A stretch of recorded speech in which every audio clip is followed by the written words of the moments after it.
More than 1,000 protesters have been arrested in cities across Russia, according to a human rights organization, after President Putin announced that hundreds of thousands of military reservists could be called up to fight in Ukraine.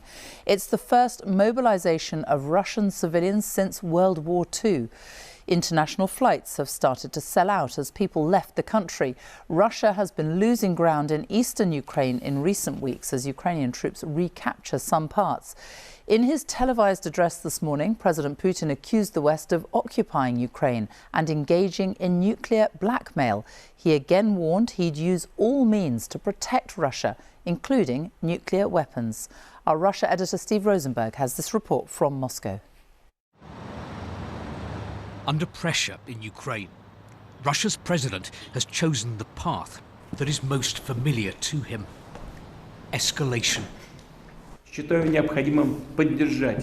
defend our motherland, its sovereignty and territorial integrity, for the security of our people and on the liberated territories, it is necessary to support the proposal of the Defense Ministry and Chief of General Staff to announce a partial mobilization of military reservists.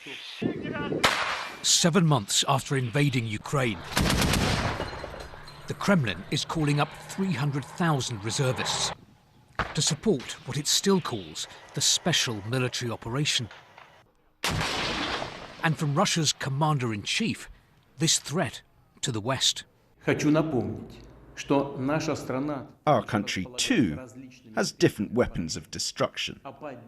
In some cases, they are more modern than those of NATO. If the territorial integrity of our country is threatened, then to defend Russia and our people, we shall, of course, use all means at our disposal. I am not bluffing.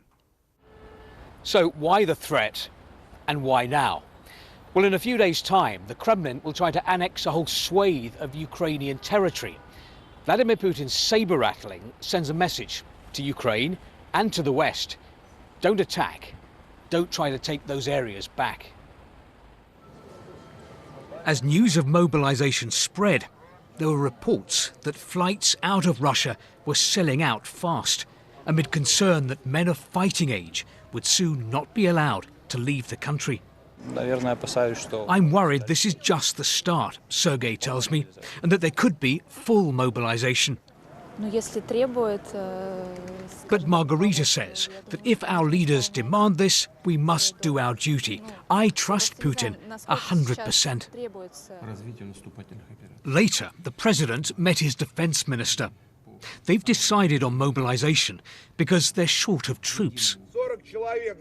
So short that in prison camps across Russia, this mercenary chief, a close Putin ally, has been recruiting inmates to fight in Ukraine, promising them their freedom if they serve 6 months with his group, Wagner, and survive. When Vilena went to visit her husband in prison a few days ago, she was told the husband, a convicted murderer, wasn't there. I said, "What do you mean, not here? He's been here for 13 years and suddenly he's gone?" They told me they had no more information. A few days later, he called me from a Ukrainian number. I know for sure that my husband is in Ukraine. Even if he agreed to go there, he was sent illegally. Sending convicts into combat is against the law. Now the Kremlin will be sending reservists to Ukraine. But in Moscow tonight, a protest against mobilization. Hundreds have been detained across the country. Not everyone in Russia is willing to stay silent about Vladimir Putin's invasion of Ukraine and his war with the West. Steve Rosenberg, BBC News, Moscow.